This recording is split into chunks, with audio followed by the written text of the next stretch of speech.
Boa tarde, muito obrigada a todos que estão aqui presentes. É uma honra estar aqui de novo com Geni, a gente estava juntas agora falando sobre afeto e solidão em tempos de desconexão. E hoje a gente vai falar sobre quem somos quando falamos de cuidado. Eu sou Carol Tchoukian, sou psicanalista, comunicadora, pesquisadora de relações afetivas. Tenho uma coluna na Folha que chama Amor Crônico, uma coluna na CBN. Sou professora da Casa do Saber. Tenho um podcast que chama Amores Possíveis.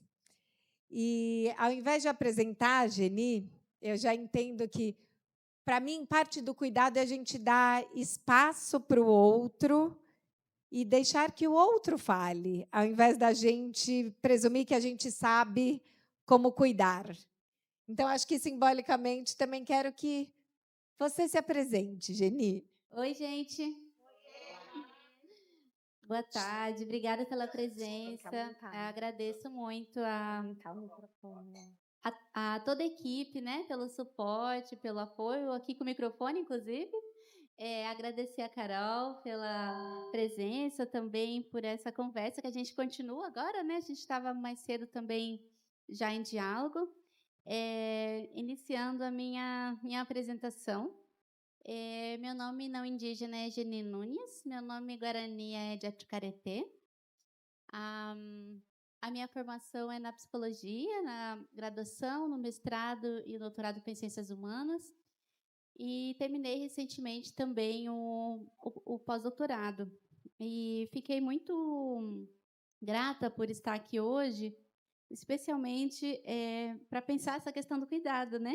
Então, agradeço muito pela oportunidade. Eu acho que cuidar e ser cuidado talvez sejam alguns dos desejos mais primevos quando a gente fala de afeto, de amor, de relações pessoais. Acho que esse desejo de ser cuidado é algo que habita a gente antes até da gente ter termos para nomear, né? A gente já nasce nesse lugar do preciso ser cuidado para sobreviver. E eu acho que essa urgência, essa nossa necessidade do cuidado, ela não é acidental, né? Ela toca numa ferida que o Freud já identificou como uma ferida essencial e estrutural à nossa condição humana, que é o desamparo. Todos nós somos desamparados. O desamparo não é uma experiência ocasional de quem passou por algo difícil. A gente nasce radicalmente dependente. E esse estado inicial de vulnerabilidade absoluta deixa marcas profundas na gente. Se a gente não for cuidado, a gente não vai sobreviver. O desamparo e o medo do desamparo, eles nunca desaparecem.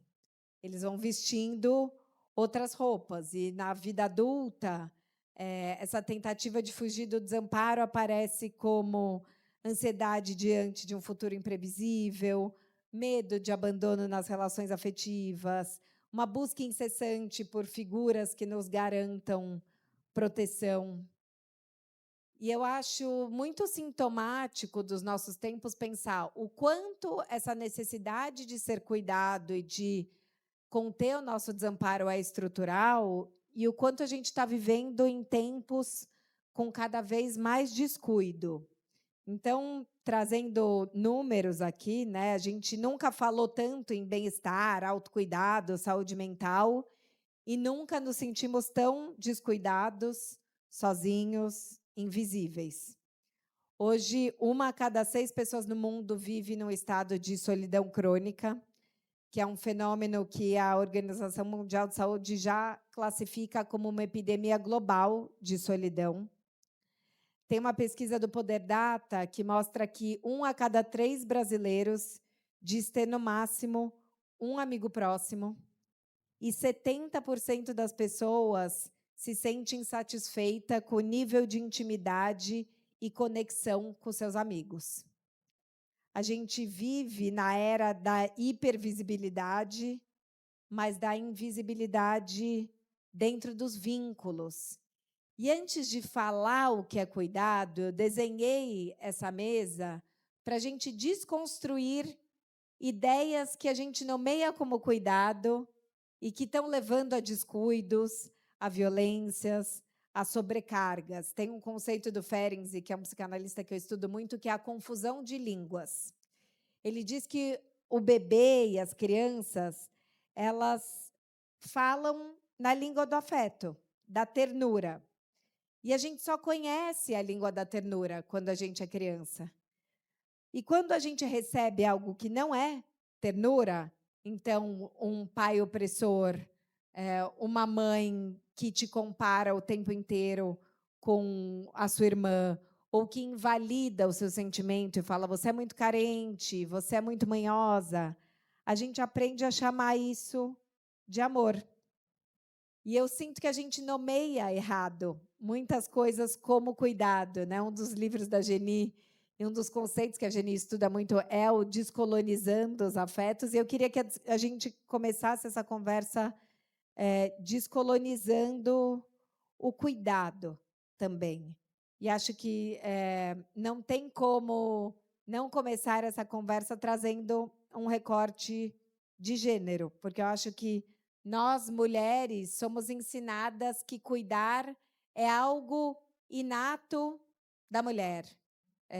A gente nasce e o primeiro brinquedo é uma boneca, que é o meu bebê, para você cuidar. Você vê a sua mãe cuidando da casa e a sua avó cuidando dos filhos. E aí a gente ensina, a gente é ensinada que a gente é amada não porque a gente é algo, mas porque a gente cuida. Quem ama, cuida, né? É a frase.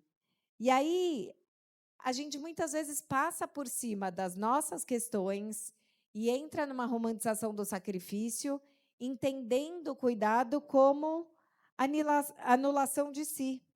Então, eu queria começar te ouvindo, Geni, como é que a gente desnaturaliza essa lógica de que o cuidado é algo nato na mulher e não uma construção social? E quais as implicações na nossa vida como mulheres e nessa atribuição de sentido que a gente dá para nós mesmos através do vínculo? Porque parece que se eu não cuidar, eu não vou ser necessária, então é melhor que eu me descuide para cuidar dos outros. Agradeço. Eu penso que é impossível, né, a gente falar sobre cuidado sem falar de gênero, de raça e de capitalismo, né?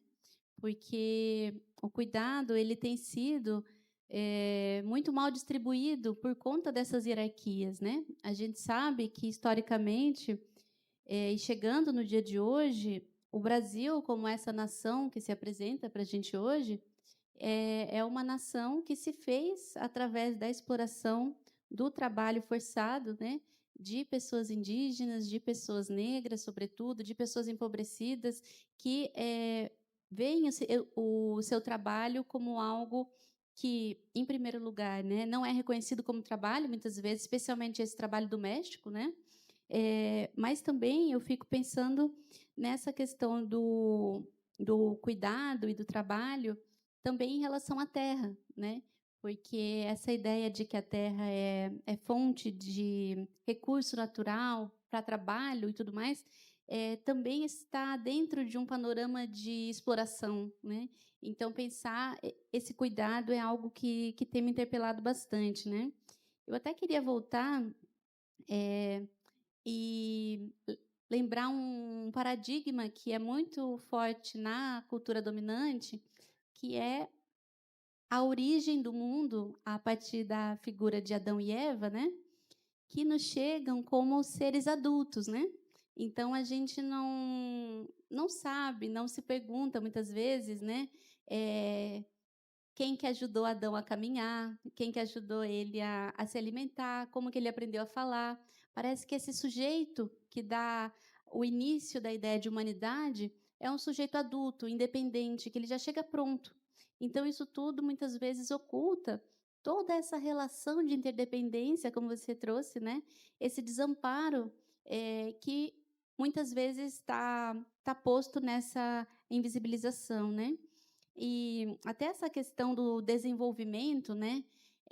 Nós, povos indígenas, muito frequentemente somos comparados à infância do humano, enquanto que a parte civilizada seria a parte adulta. Então, é como se viver de outras maneiras fosse algo infantil, algo atrasado, algo que não está na linha do progresso, né? E aí, pensando nessas questões de como o cuidado tem esse peso, né? O que eu percebo é que, embora a gente só exista por meio do cuidado, há determinados cuidados que são reconhecidos como tal e outros cuidados que estão nessa esfera de por amor, em nome da família. Então, eu penso que é um debate muito oportuno, inclusive, para o dia de hoje, né? Que a gente pense também no quanto que todos esses debates eles estão situados em um contexto histórico, político, que é marcado, né, pelo racismo, pela misoginia e pela violência do capitalismo. Trazendo a violência do capitalismo e a misoginia, e acho que é muito simbólico, né? Eu quis começar falando de mulheres para a gente estar aqui nesse Dia da Mulher. Eu trouxe esse dado na nossa mesa, mas eu quero mergulhar nele aqui, porque eu acho que ele é muito sintomático. Recentemente saiu uma pesquisa global da King's College de Londres, que mostra que 1 a cada 3 homens da geração Z acredita que as mulheres têm que obedecer os homens.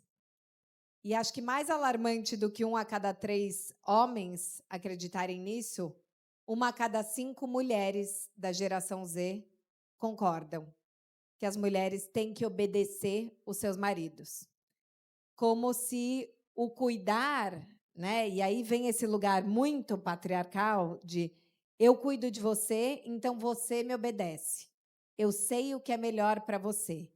E eu acho que em tempos onde a gente vive uma desestrutura social, líderes autoritários, eles contêm angústia, porque é alguém que te diz o que fazer. E a gente está vendo isso na guerra e nos Estados Unidos, mas de 1 a cada 5 mulheres que dizem eu preciso obedecer, eu acho que tem que obedecer mesmo, tem algo aí que é da lógica do alguém precisa me dizer o que fazer. Então, cuida quem me dá limites, quem me cerceia, porque pelo menos há um caminho a ser seguido, e nisso a gente justifica violências, silenciamentos. Como é que a gente desconstrói essa ideia de cuidado como controle, como obediência, e entender que a proteção só funciona quando você concorda? E queria te ouvir por que você acha que esse pensamento todo está crescendo. Certo. Eu acho que um ponto que me volta muito para isso, né, é de que, antes de pensar formas de punição para essas violências, me interessa mais pensar quais são as ideologias que inspiram essas práticas, né, mais do que só tornar leis mais rígidas e tudo mais. E, a meu ver, no nosso contexto, é inescapável a gente reconhecer de onde que vem a base ideológica dessa ideia de que as mulheres devem ser submissas, de que devem ser obedientes ao marido, que também é a mesma fonte que vai dizer que a homossexualidade e outras dissidências, né, da heterossexualidade são pecado. Essa fonte, é preciso que seja nomeada, ela cola a colonização com a catequização. Ela liga muito profundamente a evangelização com uma série de outras forças de opressão, né? Então, a gente vai ver que se 1 a cada 3 pessoas no planeta se afirma cristã, essa ideologia, e aqui eu estou apresentando essa ideologia no seu sentido hegemônico, porque a gente sabe que também há muitas outras maneiras de lidar com a própria apresentação religiosa, né? Mas essa hegemônica, ela é capturada por igrejas, por empresas, por famílias, para criar uma relação transcendental de poder. Na minha pesquisa, isso aparecia muito, né? Então, quando uma mulher, por exemplo, num contexto que pregava esse tipo de fala, né, tentava se separar de uma relação abusiva, o que muitas vezes essas mulheres escutam é o seguinte: se você terminar com o seu companheiro, você também está terminando com Deus. Isso cria um peso ontológico na cena que torna muito mais difícil do que você interromper um vínculo com outro humano. Se você está desobedecendo a Deus, isso cria um desnível muito maior, né? Então, eu penso que esse é um elemento importante, né? A outra questão, e aqui eu queria dar um exemplo também do nosso povo, né? Eu faço parte do povo Guarani, e a gente tem falado, né? Aqui cito também a parenta Sandra Benites, de Ará-Guarani, que a gente tem discutido o quanto que nos cantos tradicionais, muitas das vezes as versões mais atuais desses cantos tradicionais apagam a figura de seres que seriam para além dessa ideia do masculino. Então, a ideia de Deus e deusa nem sempre é uma boa tradução, porque esse lugar não é presente da mesma forma nos nossos povos, né? A ideia de um deus, de uma deusa. Mas vocês entendem o que eu digo? De entidades femininas, digamos assim, que começam a desaparecer dos versos. E a constatação que a gente tem tido é que quando isso desaparece da nossa espiritualidade, isso também tem uma conexão com a vida prática. Ou seja, se é todo o fundamento focado no Deus que é Pai, no Deus que salva, todas as figuras importantes de uma religião serem focadas nessa figura do Deus Pai e não da mãe, por exemplo, e não de outras referências, isso muitas vezes tem conexão com o modo como esse povo vive. Então, a gente tem chamado a atenção para lembrar que nas nossas narrativas tradicionais há muitos outros seres para além dessa figura de um único só que dá conta de tudo, né? E até pensando nessa questão dos vários tipos de cuidar e das armadilhas, né? Eu tenho pesquisado mais recentemente sobre algo que é chamado de laudêmio. Não sei se vocês já ouviram falar, que são uma espécie de taxação que até hoje a Igreja Católica recebe cada vez que um terreno vendido num determinado território repassa, né, a um novo comprador. O que nesses documentos se diz é o seguinte, que essa pessoa que compra esse terreno, ela seria só ela teria o direito de uso, mas a verdadeira proprietária desses terrenos seria a igreja. Uma das narrativas que se utiliza é de que a igreja cuidaria desses territórios e que, portanto, seria justa esse pagamento, né? Então, a gente vai ver que a ideia de pátria, aqui o nome pátria também não é à toa, a referência, né, de algo que vai ser patrimonial no sentido financeiro, econômico, político, né? Então isso impacta gerações, inclusive jovens, né? Até algo que na minha experiência eu tenho percebido que às vezes o etarismo ele tenta assumir que toda pessoa mais velha é uma pessoa muito fechada nas suas ideias, que essa pessoa estaria indisponível para falar de outras perspectivas, enquanto a gente vê esse movimento reacionário crescendo muito fortemente entre adolescentes, por exemplo, né? Então acho que é interessante olhar para esses dados, lembrando que nem sempre dá conta o etarismo de pensar que todo jovem é mente aberta, ou coisa do tipo, né? E te ouvindo sobre essa lógica da igreja, o quanto a gente confunde cuidado com posse? E quais os riscos de novo, a gente está num mundo tão ansiogênico que, para ser cuidado, a gente justifique os silenciamentos. Eu vejo um movimento também muito sintomático e que está crescendo entre os jovens, que são as threadwives, que são essas mulheres tradicionais. Então, é uma romantização de um cuidado, teoricamente, o cuidado da família, o cuidado da casa, com discursos. Tem uma grande influenciadora americana que o discurso dela é: eu era CEO de uma multinacional, tive burnout, me separei, minha vida estava terrível, e agora o que eu fiz? Pedi demissão, casei com um cara que é um provedor, e agora eu faço pão e cuido das crianças e do meu skincare. E olha que maravilhoso, energia feminina, energia masculina, como se o cuidado da mulher tivesse prescrito a esse lugar da submissão à casa, e eu precisasse ser cuidada por um homem que vai me dominar financeiramente, e aí não existe autonomia nas relações se a gente não tem independência financeira, mas vem falar com essas mulheres que estão nas empresas tendo burnout, que se separaram, que estão se sentindo muito sozinhas. Quais os riscos desses nossos tempos de solidão e desamparo fazerem com que a gente aceite cuidados que nos silenciam só para nos conter? E como é que a gente pode pensar se existe, né, dentro das aldeias e dos arranjos indígenas, uma autoridade que não é autoritária, um cuidado da família que cuida do vínculo de uma forma menos punitiva, menos repressora. Ah, ótimo. Eu até queria contar uma experiência que é próxima aqui de São Paulo, não sei se vocês conhecem, esse território fica em Parelheiros, né? Tem diversas aldeias que estão já nesse processo há um tempo, mas só para, antes de contar isso, para trazer esse exemplo, de que em algumas aldeias e alguns territórios do povo guarani, a gente ainda tem a presença da figura do capitão, que é um resquício da ditadura militar e uma tentativa que o governo tinha de implementar uma política de governo não indígena dentro das aldeias, pautada nessa hierarquia, nesse controle, na centralização do poder, né?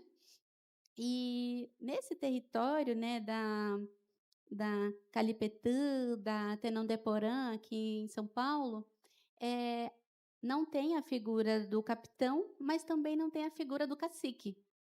Então a gente entende, e é até uma ressalva que as parentas fazem, não é que a gente não quer cacique e vai colocar cacica, porque isso não resolve o problema completamente. Não é simplesmente colocar uma mulher no lugar que tudo vai estar encaminhado, né? Então, nesse território, a gente tem um conselho de lideranças. Nesse conselho tem a presença de crianças, de mulheres, de pessoas mais velhas, de pessoas dissidentes de gênero. Então, não coincidentemente, é um dos territórios com menor presença de violência, porque o que a gente tem percebido é isso, né? Que quando há esse tipo de poder hierárquico, totalitário, ele só se permanece, ele só se constitui por meio da força, da violência, ele não é espontâneo, né? Então, a gente tem tido essa experiência, sim, desse conselho comunitário como uma maneira, eu até lembro aqui, não sei se aqui na região vocês conhecem, a história da ovelha Maria, vai com as outras, já viram? Vou contar bem resumido, mas é uma história popular, assim, que diz que a ovelha Maria, ela seguia as outras e dava tudo muito errado com ela. Ela comia o que não devia, ela se machucava, dava muito errado. E aí eu gosto de contar a minha versão dessa história e dizer que, primeiro, que as ovelhas são muito inteligentes, né? Elas sabem o que comer, onde ir, mas antes as ovelhas irem com as outras do que ir com o pastor, né? Então, é um pouco esse movimento. Maravilhosa.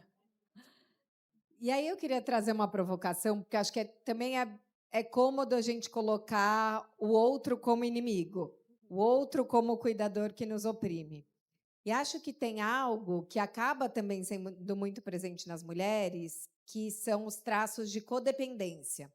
Porque você estava falando sobre o cuidado que oprime, e acho que tem uma espécie de cuidado que infantiliza e fragiliza o outro, e cuida para que você seja útil e necessária, né? Então, quando a gente pensa na codependência, o codependente é alguém que depende que alguém dependa dele.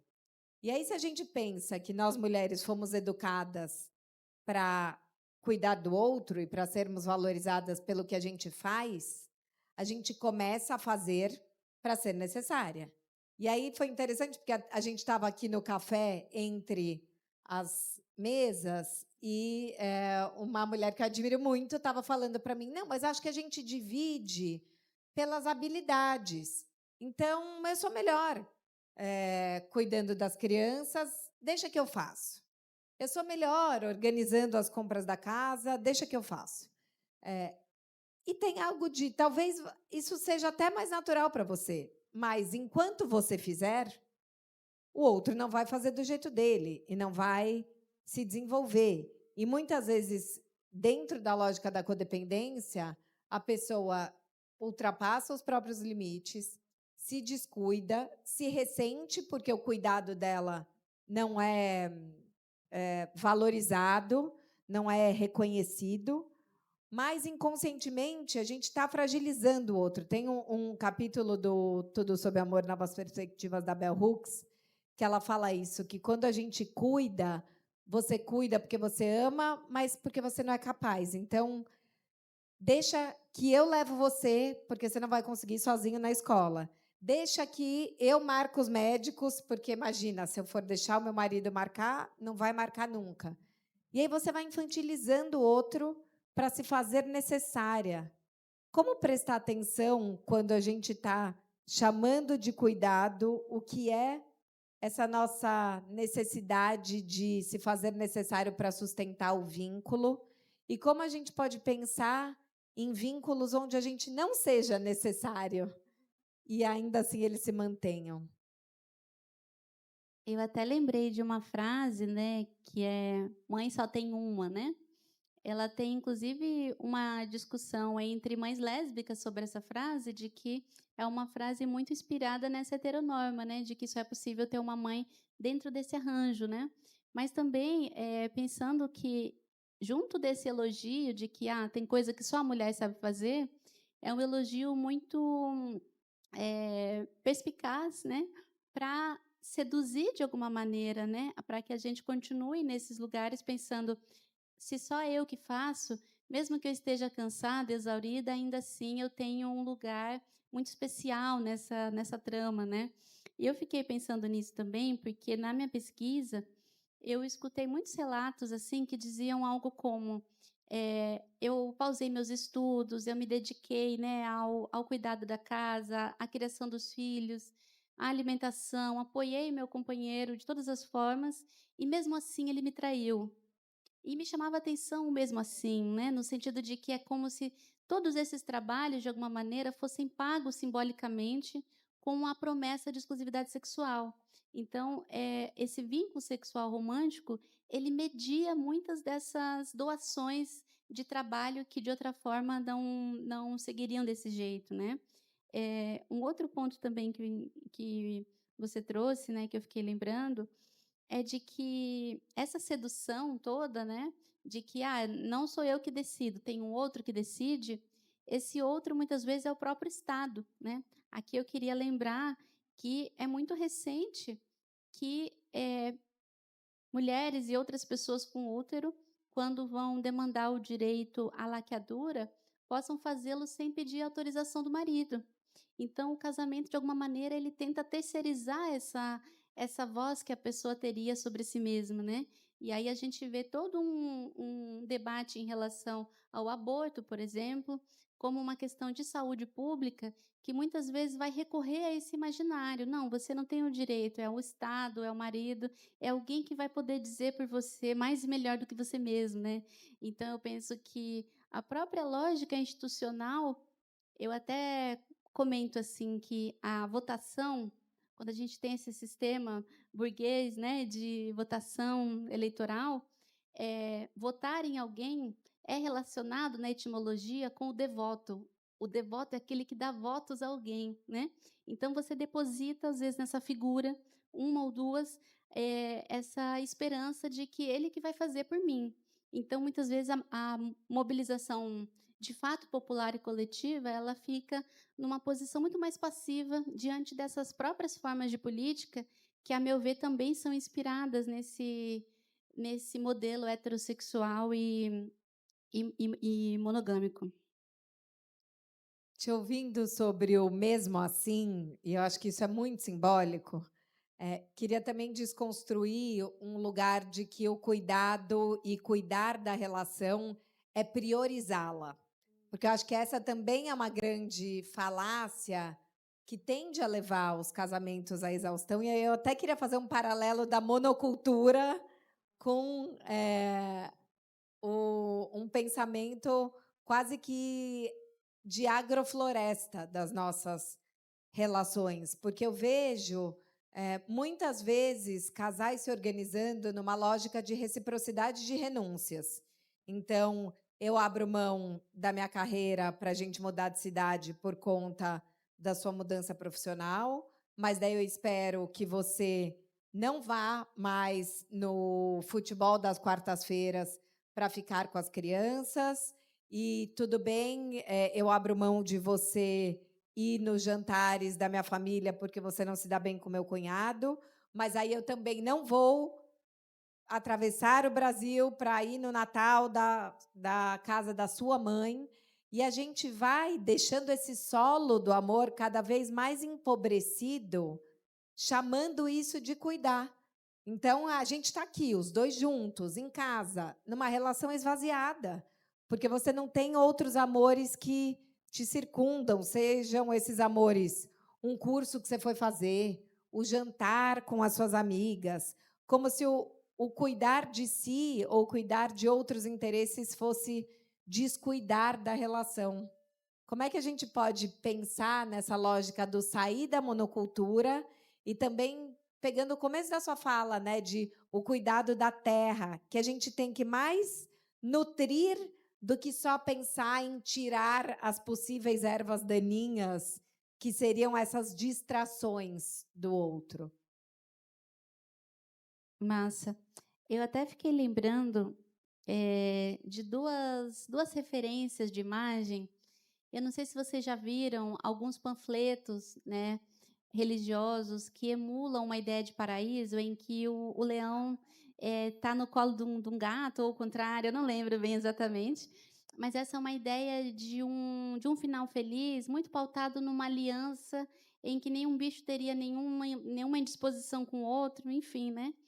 E um exemplo real que a gente tem é sobre a floresta amazônica, né? Que diversos pesquisadores, né, como Eduardo Neves, têm apontado que tem uma dimensão dessa floresta que foi plantada, ou seja, ela é um exemplo da possibilidade de convivência de seres muito distintos na sua singularidade, né? Então, não é que a gente vai querer fazer amizade com a onça, isso é violência com ela também, conosco, né? Acho que é justamente reconhecer que muitos mundos podem habitar esse mundo, né? E aí eu fiquei lembrando disso também, porque essa questão da prioridade, a palavra prioridade tem muito a ver com o a priori, né? Então, o a priori é aquilo que é de antemão, né?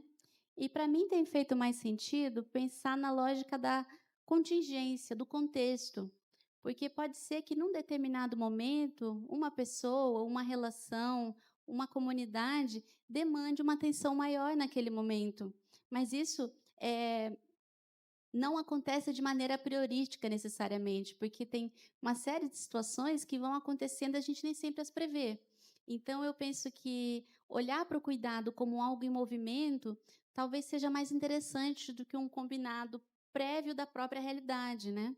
E eu tenho tido uma aposta assim com essa questão do a priori, do porquê que isso é tão valorizado na sociedade dominante. E uma das minhas hipóteses é de que essa promessa do para sempre, né, essa promessa de eternidade, é uma maneira da gente driblar a finitude da vida. Porque se a única maneira de você ser fiel a alguém é estando para sempre, nem com a vida a gente vai ser fiel. Porque a vida também é algo situado no tempo, né? Então, acho que mais do que esse valor transcendental, talvez qualificar o aqui e agora, né? Lindo. E eu te ouvi na Flip, numa mesa com a Brigitte Vassalo, e você falou algo que ressoou muito em mim e que tem a ver com esse pensamento do cuidado como movimento, eu queria pedir para você trazer aqui para a nossa plateia, que é sobre a gente pensar no nomadismo como um movimento das relações. E como a gente entende que cuidar da relação é mantê-la estável, e a gente entende a estabilidade por imutabilidade. Então, a gente pensa no vou fincar as minhas raízes, vou amarrar o meu burrinho. E aí parece que qualquer relação que não tem raízes fincadas num único lugar é uma relação frouxa. A gente entende o fluido como frouxo, né? Se pensar a relação fluida é um poliamor louco, é um ninguém pode confiar em ninguém. E não entender que nós somos fluxo, que o cuidar da relação talvez seja exatamente dar espaço para entender a relação como um rio, como um caleidoscópio, que é uma imagem que eu gosto de trazer, que vai estar em movimento o tempo inteiro. Então, ao invés de ser um cuidado que contém e mantém, entender a estabilidade, talvez exatamente nesse movimento de uma bicicleta, assim, de um equilíbrio que vem do desequilíbrio. Maravilha. Eu até fiquei lembrando, agora com a chuva que nos acompanha, com essa expressão que está muito presente nos debates de hoje, que é mudanças climáticas. Essa é uma expressão que eu tenho uma certa discordância dela, porque eu entendo que mudanças climáticas o planeta sempre teve. O que a gente vive hoje não é simplesmente uma mudança climática, mas uma violência, um abuso climático que vai muito além da mudança, né? Mas é como se fosse um eufemismo para dizer que, olha, estamos no tempo das mudanças climáticas, né? E isso até essa questão do movimento, porque é muito comum que a gente utilize o verbo naturalizar, né? Para dizer de algo fixo. Então, assim, não vamos naturalizar tal coisa, não vamos torná-la fixa, imutável. E eu até brinco assim que se a natureza é movimento, antes fosse, né? Seria ótimo se a gente naturalizasse, porque ela é o maior exemplo desse fluxo, desse movimento, né? E aí, até pensando nesses temas que você trouxe do nomadismo, né? Que foi um dos primeiros pecados, né, que os missionários inventaram quando chegaram nesse território. E eles diziam, né, é impossível colonizar um povo em movimento. Então, para isso, era necessário que a gente estivesse fixo no mesmo território, mas fixo também no pensamento, no jeito de ser, na maneira de viver, né? E no meu povo, é muito comum que uma mesma pessoa guarani tenha mais de um nome. Então, a gente recebe, às vezes, vários nomes ao longo da vida, e eu fico lembrando disso porque eu acho que é emblemático o nome próprio. Como que é difícil nessa sociedade dominante quando uma pessoa quer ter direito a outro nome.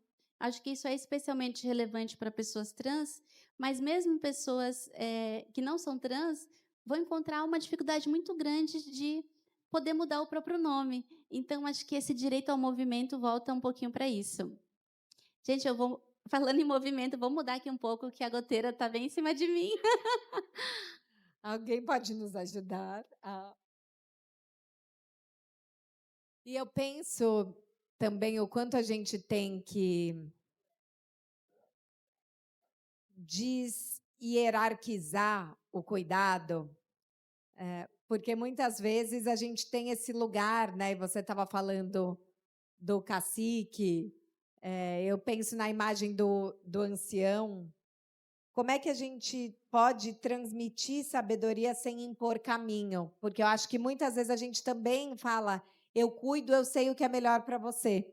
É a mãe que acha que o cuidado é saber o que o filho precisa, é a amiga que antecipa a resolução profissional da outra.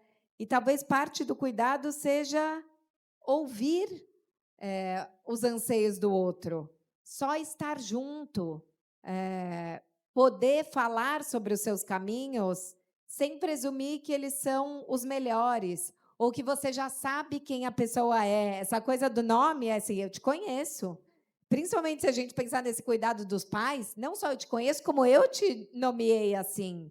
Eu sei como você é. Como entender e pensar esse cuidado que não é resolver pelo outro, né? Não é um suposto saber do que é melhor, e poder se colocar mais como um cuidado que testemunha e que compartilha a presença do que um cuidado como mestre. Eu estava aqui procurando um poema e vou partilhar com vocês daqui a pouquinho. Mas antes eu queria contar uma experiência. Eu estava falando mais cedo sobre uma vivência que eu tenho tido com os parentes do povo Calapalo, do Alto Xingu, né? E o parente Faremá Calapalo vinha me contando que quando os parentes vêm para as cidades fazer oficinas com as brincadeiras, muitas vezes eles ficam muito impactados de ver que tem muitas crianças que não sabem correr. Então, esse apartamento, né, que eu tenho dito que é apartamento também nesse sentido de apartar as pessoas, né, de que nem todo agrupamento forma comunidade, tem impactado também nisso, essas formas de cuidado. E aí uma das brincadeiras, que é a brincadeira do fogo, ela no território Calapalo, ela funciona da seguinte maneira, né? Tem a fogueira e aí as criancinhas pequenas, elas estão ali acompanhadas, mas elas vão sentindo o calor também do fogo e elas vão pouco a pouco, no tempo delas, entendendo que se chegar perto demais não é legal. Então, chega um momento ali que elas veem o fogo, elas já não vão lá mexer, não vai ter o dedo na tomada, né? Então, eu fiquei lembrando muito disso, porque são formas de cuidar que fortalecem a independência, que fortalecem a autonomia, ou a interdependência, melhor dizendo, né? E até me tocou isso que você trouxe disso, de tentar antecipar o outro, né? Porque eu tenho uma lembrança, uma memória, né, de algo que me acompanha até hoje, que é a gagueira. Então eu convivi com gagueira. No momento eu não a sinto, mas eu sei que ela tem suas idas e vindas. E aí algo que foi muito especial assim para mim, que muitas pessoas gagas, quando elas estão no momento ali desse lapso, elas ficam nessa pausa, né? E aí a pessoa interlocutora tenta ficar adivinhando ali o que você quer dizer, qual que é o resto da frase, né? E aí, para mim, foi muito especial também no meu povo escutar o seguinte: nós temos mais alguns segundos para esperar você terminar a sua frase. Isso é muito bonito, porque mostra também outros ritmos, outros jeitos de fala, né, que nos acompanham, assim, até uma memória que eu tenho com isso que me abraçou muito foi de uma vivência que eu tive também, né, em território Kaiowá, lá no Mato Grosso do Sul. E em algumas aldeias a gente não tem o banheiro no mesmo lugar onde se dorme, né? Fica mais distante. E aí foi uma experiência muito bonita para mim, porque eu estava de noite, eu fui ao banheiro, e aí tem os sons ali da floresta. Eu fiquei com um pouco de receio assim do que poderia aparecer. E quando eu estava voltando, eu escutei um passarinho que eu nunca tinha ouvido até então. E aí naquele momento eu percebi que aquele passarinho também era gago. E foi muito especial, assim, para mim poder ter essa referência de outros seres e outros jeitos de falar. Que lindo! Isso me lembrou muito um conceito de holding, que é um conceito do Winnicott, que é um psicanalista que eu adoro, que é essa função que não resolve, mas sustenta. Quando você fala que você está num espaço que te diz a gente tem mais um tempo para que você tenha o seu tempo, eu penso o quanto a gente tem que mudar essa nossa lógica de que o cuidar é resolver e mais o cuidar como sustentar, como uma presença que permite que o outro atravesse o que ele precisa atravessar sem desaparecer no meio do caminho, sem tentar mudar o estado do outro, porque muitas vezes eu sinto que a gente acha que cuidar é tirar o outro da tristeza, é falar de coisas alegres porque ele está triste, mas às vezes essa pessoa só precisa chorar, ou ela só precisa de companhia, é ouvir sem ter que propor solução, é tolerar uma dor compartilhada, sem fugir dela. E eu acho que a nossa cultura valoriza pouco essa capacidade de suportar a impotência do outro. E acho que talvez um grande movimento de cuidado que a gente deveria se fazer é poder sustentar a impotência do outro ao invés de querer torná-lo mais forte, porque a gente acha que o cuidar é fortalecer. E se a gente pudesse pensar que cuidar é dar espaço para que a gente seja frágil juntos? Maravilha. Eu até falei do poema, vou partilhar com vocês, então. O título do poema é Amar ao próximo como se fosse outro. Não me ame como a si mesmo. Não sou você. Toda vez que você me amar como a si, estará me colonizando. Se você só ama alguém como ama a si, então talvez não saiba amar. Você ama ao próximo, mas apenas ao próximo. Próximo ao que você acredita, próximo do seu sangue, próximo da sua casa, próximo da sua cara. Você ama tanto o próximo que quer convertê-lo em você. Mas se for para me amar assim, então não me ame. Não me salve da perdição que você inventa e não esteja próximo quando não quero sua presença. Esse amor, que para você é bênção, para mim é maldição.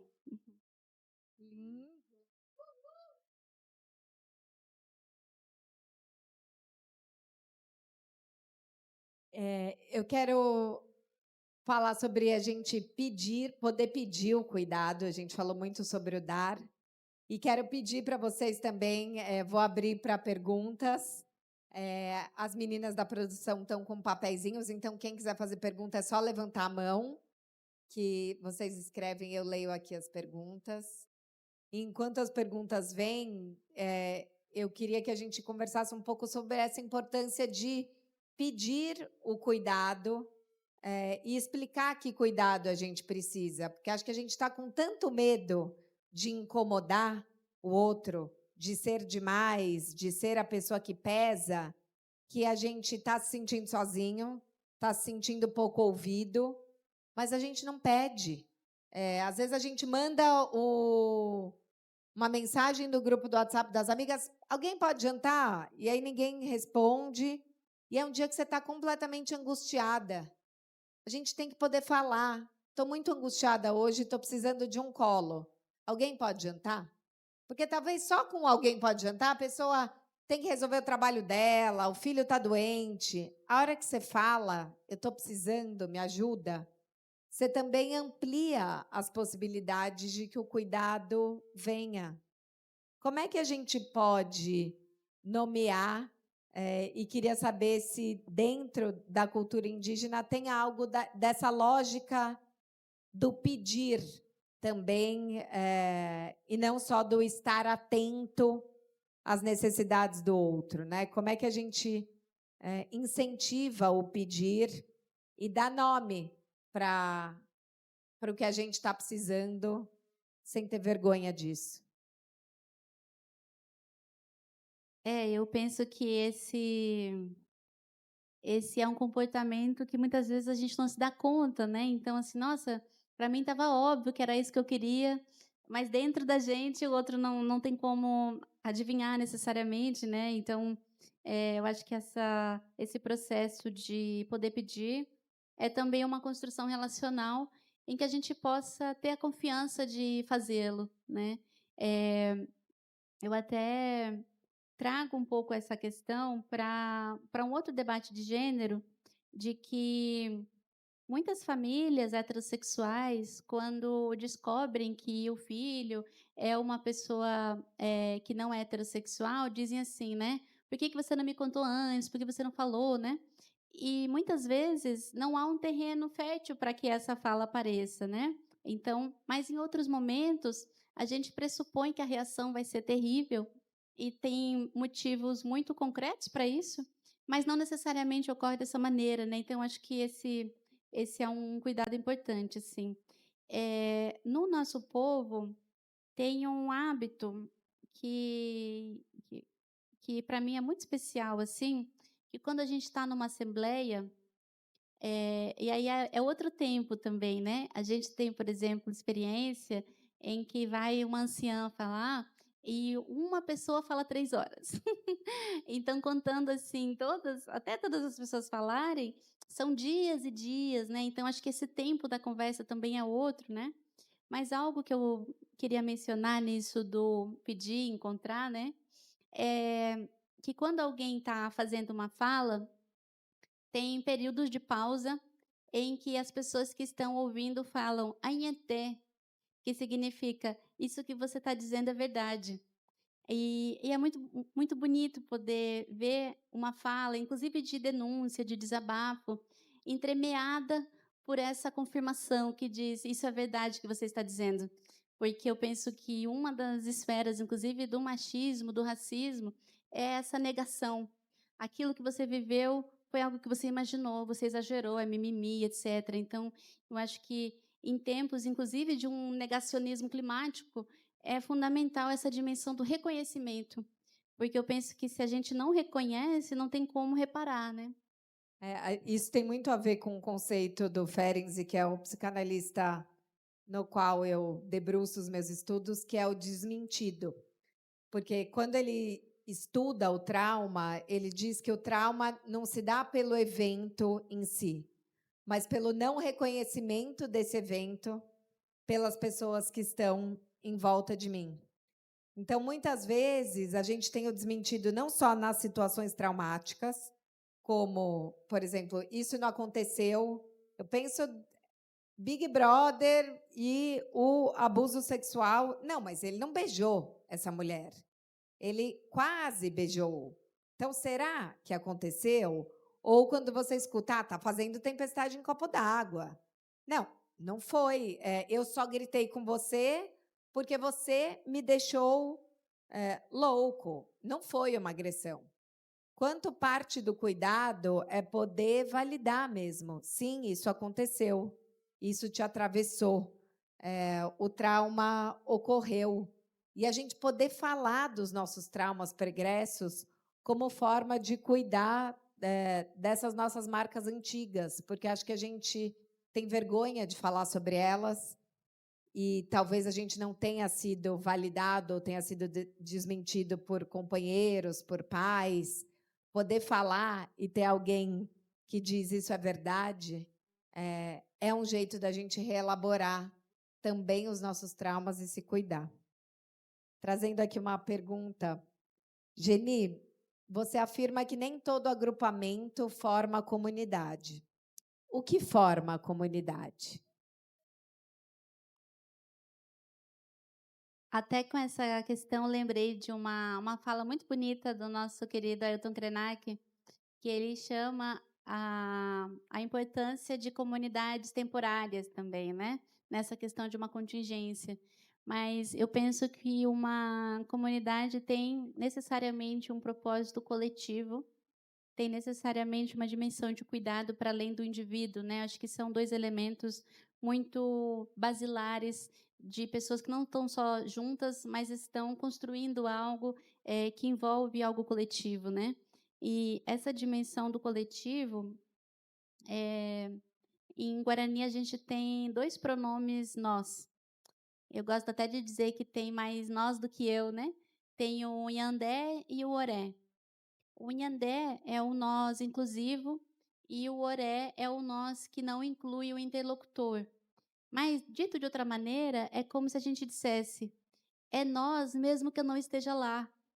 Então, é uma maneira de pensar a política, inclusive do cuidado, em que não é eu e eles, nós e os outros, mas pensar que esses outros também é um pouco de nós e fazer uma convocação, que traga um amparo ético para quando esse outro, que não é tão distante assim, possa também compor esse nós, né, então um pouquinho por aí.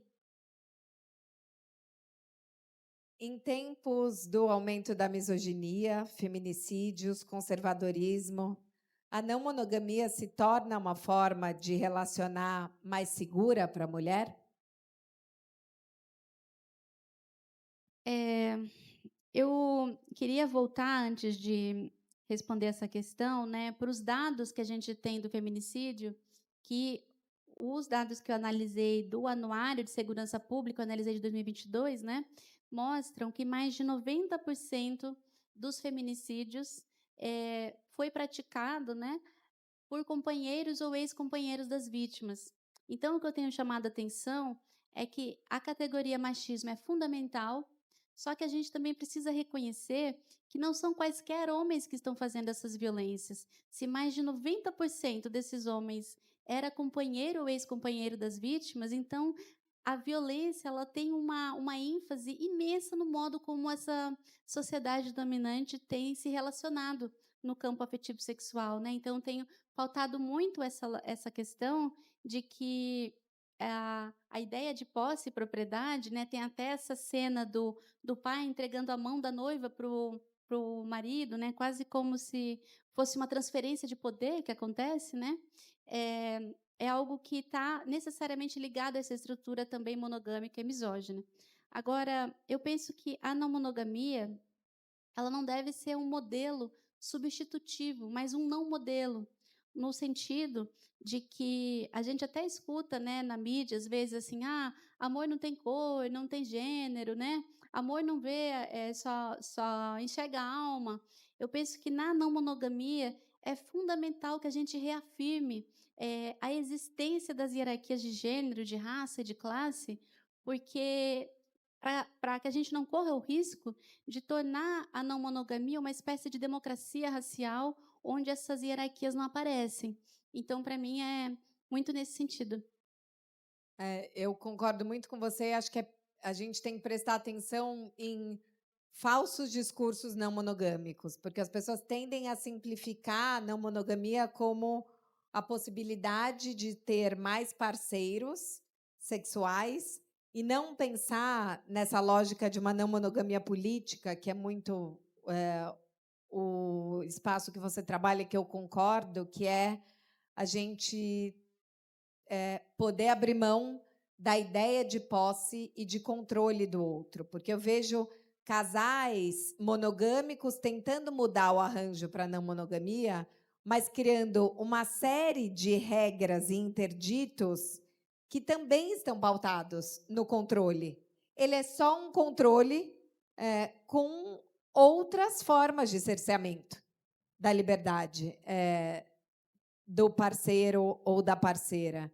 E aí isso tende a reforçar as violências, os feminicídios. E muitas vezes o que eu vejo são discursos, principalmente de homens, que sugerem relações não monogâmicas, porque eles não querem se implicar na conversa e no reajuste constante da relação. Então, não, como se fosse a não monogamia, então pode tudo e você não pode ficar incomodada. Então, acho que é muito importante, ao se perguntar sobre a não monogamia, a gente ir além da discussão sexual e trazer esse convite de desconstrução da posse e de interdição das conversas e dos incômodos, porque é como se você não pudesse ter ciúmes, você não pudesse ficar incomodada. Como é que a gente pode fomentar esse pensamento mais político e menos sexual? Ótimo. E eu penso também que, inclusive, a monogamia também é política, né? Por isso que ela está inserida também nessas redes, né? Algo que na minha pesquisa tem aparecido, e é um paralelo, inclusive, com a questão do divórcio, que também é um tema que eu analiso, que na época de discussão do divórcio, muitos políticos que eram contrários a esse direito diziam o seguinte: o divórcio só vai beneficiar os homens, o divórcio é uma armadilha machista contra as mulheres, o divórcio vai fazer com que haja um grande engano, um engodo dos homens, né? E esse era um discurso misógino que ignorava, inclusive, o movimento de mulheres pelo direito ao divórcio. Então, o que as pesquisas têm mostrado é que, no Brasil, a maior parte das pessoas interessadas em outras maneiras de se relacionar são pessoas de alguma dissidência. Porque pessoas que, de alguma forma, estão desconfortáveis com a norma hegemônica da maneira de se relacionar. Então, eu penso que, mais do que pensar, e acho que no dia de hoje também, né, no que o homem vai querer, no que ele vai fazer, no que ele vai pensar, talvez já tenha chegado o tempo da gente pensar no que a gente quer. Obrigada, gente. E só para fechar, uma última perguntinha para a gente sair com uma inspiração. Tem aquela frase de que a gente precisa de uma aldeia para cuidar de uma criança. E mais do que validar a necessidade do coletivo, queria que você pudesse inspirar a gente e contar como é o funcionamento desse coletivo, pensando nas aldeias indígenas, e como esse funcionamento pode inspirar cuidados que nutram mais os nossos solos afetivos do que contenham eles. Maravilha, eu agradeço pela escuta, pelo tempo. Até essa frase, né, esse ditado, né, de que é preciso de uma aldeia para amparar, cuidar de uma criança, eu tenho um complemento, que é dizer que a gente precisa das crianças para a aldeia existir, né? No sentido de que, sem elas, o mundo não existe de modo potável, né? Então, acho que repensar, inclusive, essas hierarquias do adulto com a criança é algo que a gente busca muito fazer nos territórios, né? Do quanto que a gente pode não só ensinar as crianças, mas aprender com elas, do quanto que a gente pode, de alguma maneira, continuar brincando. Obrigada. Obrigada, Geni. Obrigada a todos vocês. Que a gente se deixe ser cuidado pelas nossas crianças internas, e que a gente cuide uns dos outros com mais escuta, abertura e menos necessidade ou vontade de resolver. Obrigada.